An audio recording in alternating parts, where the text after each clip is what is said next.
Is the system rigged? Have you ever felt like no matter what you do, it's almost impossible to get ahead financially? Do you kill yourself working, save up a little bit, try and cut back on expenses, put a little bit of money away in your nest egg, only to find it just completely deteriorate when some financial catastrophe hits? If so, you may feel like the system is rigged.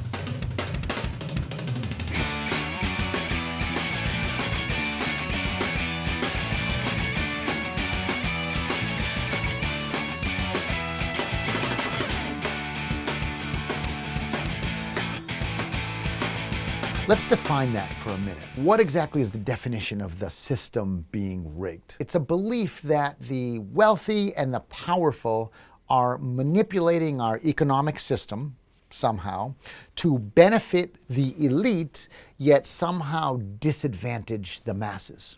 That's a little lengthy. I prefer to think of it as the few trying to control the many. So we're forced to ask ourselves some questions here. If the system that we live in is truly rigged, what is the who, why, how, and what of it? In other words, who would want to rig the system? I think if we look around, we could probably see that easily. Who would rig the system? That's the people in control. That's the people at the top, right? Maybe it's the owners of big business. Maybe it is your bosses. Maybe it's your teachers or people trying to influence you. Maybe it's social and economic leaders that are around you in your world locally, right? Or maybe it's just the governments of the world. The who is always easy to find, right? What do they say? Follow the money? It's the people that are literally looking to gain the most power, the most control, and financially benefit the most from everything, created via the systems right down to the very laws, right?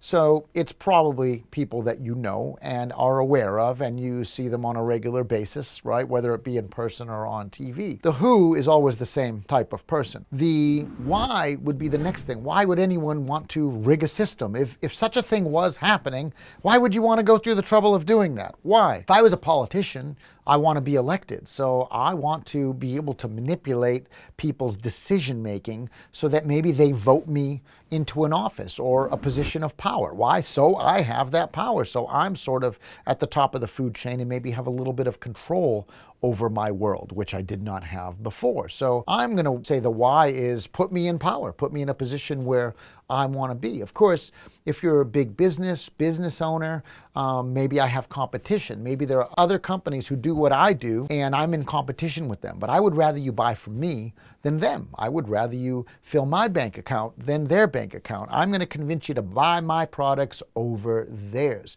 So I need to control that narrative and manipulate your thinking to where you spend money with me. So the why is always the same two words, right? Money and power. We want to make more money and we want to be in a greater position of control. And you do that by being the most powerful person in the room. How would you do that? So I asked myself that too. I said, how in the world would I, if I was the who and I knew the why, then how would I control people? How would I rig the system in my favor?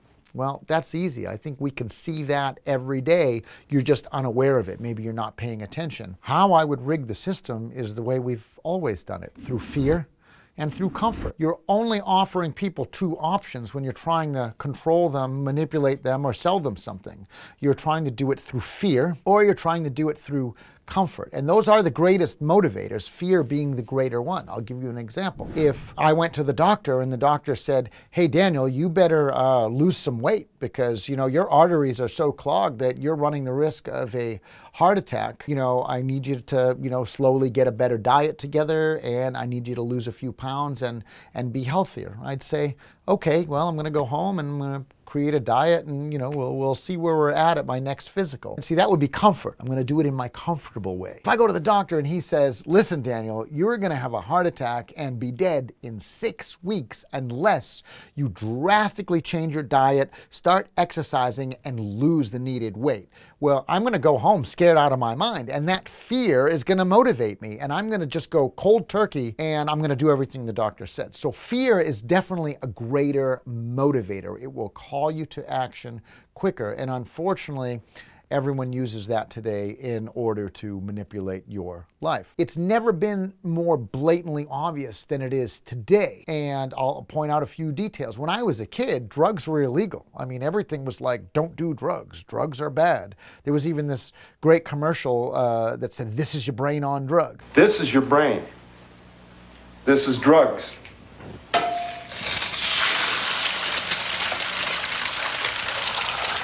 This is your brain on drugs.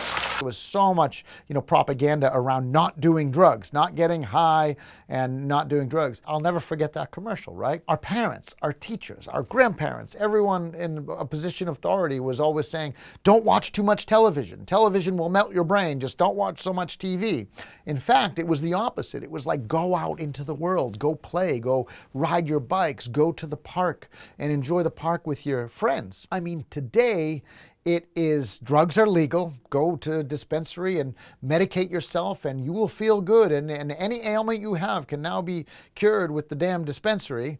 And of course, watching TV, we want you to watch TV. We want you to subscribe. We want you to watch as much as you possibly can. We want you to have a subscription to every channel on the planet. And then we even have terms for when you succeed at this. Oh, I binge watched my favorite show. I watched all of a season of this particular show. And you're practically congratulated and patted on the back for watching too much television today. Oh, and it costs us more than it ever cost because we pay for this. Forget going outside. You're not going to send your kids outside. I mean, between global warming and solar flare-up and toxic dirty air, God forbid you send your kids outside to play anymore. I mean, everyone's herded inside, and if you do send them outside, well, they'll probably be abducted because we just got a text that said there was an Amber Alert in Colorado at 7 o'clock this morning, and now the whole world knows about it. So fear motivates us to act very, very differently today, and to a certain degree, it controls us. That system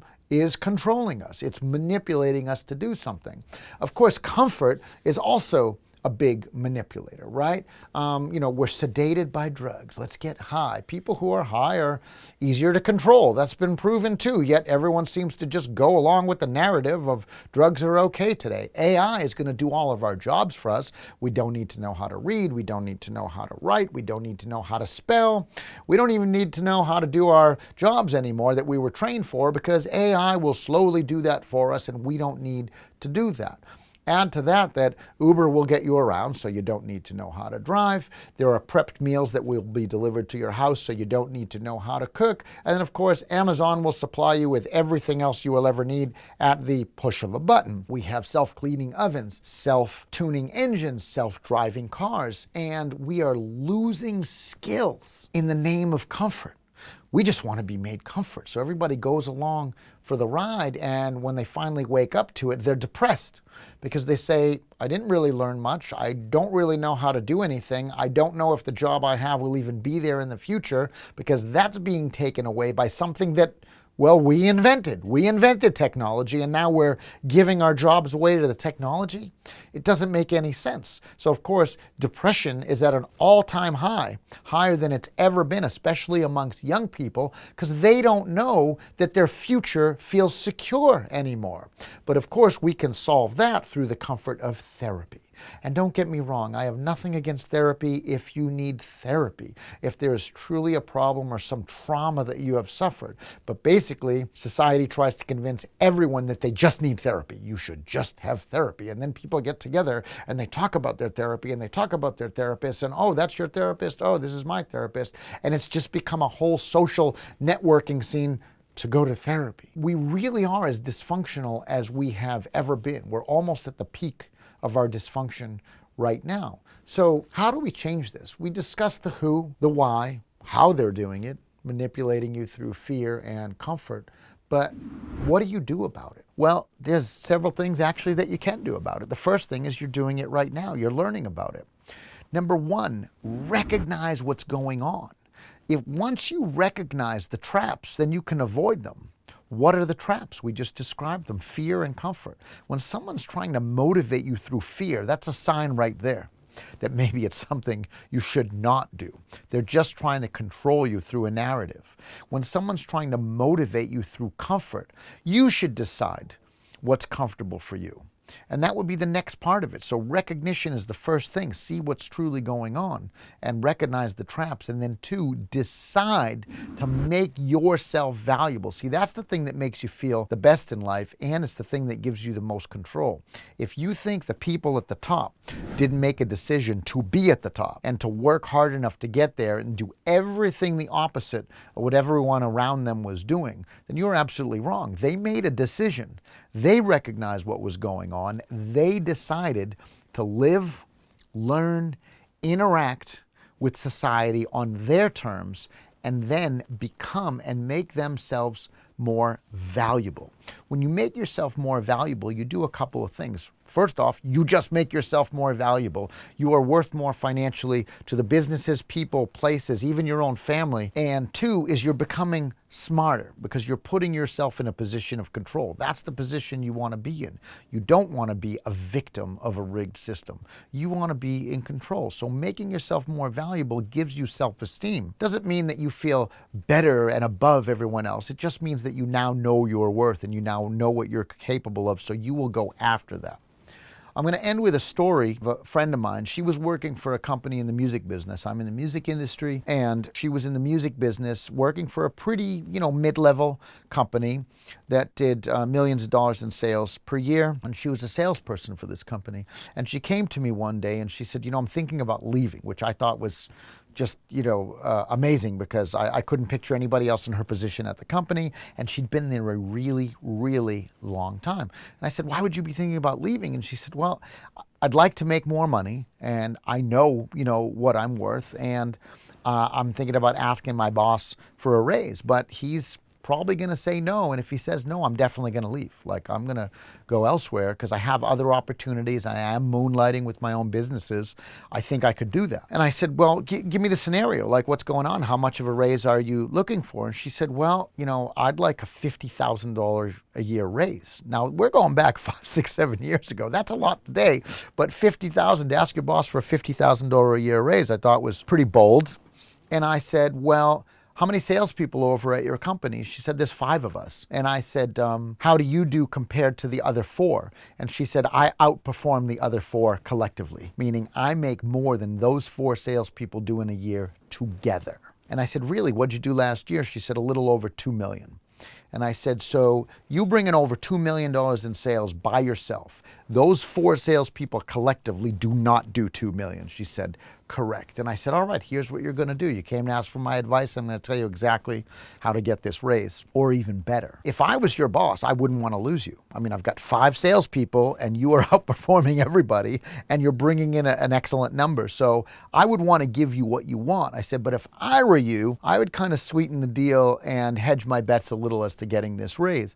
I would tell my boss, I would say, look, I love working here. I love you. I love the company. However, I really need to make a little bit more. I'm working really hard and I believe I deserve a $50,000 raise. So what I would like is either a $50,000 raise or a 5% commission on every piece of business I do. If you're willing to give me a 5% commission on every piece of business I do, then I may even do better than I did last year. Maybe you're gonna become motivated to work even harder, I told her.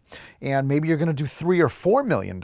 I mean, even only on 2 million, 5% is already 100 grand. That's twice what she's asking for. So her boss would be crazy not to give her the 50. It'd be a bargain.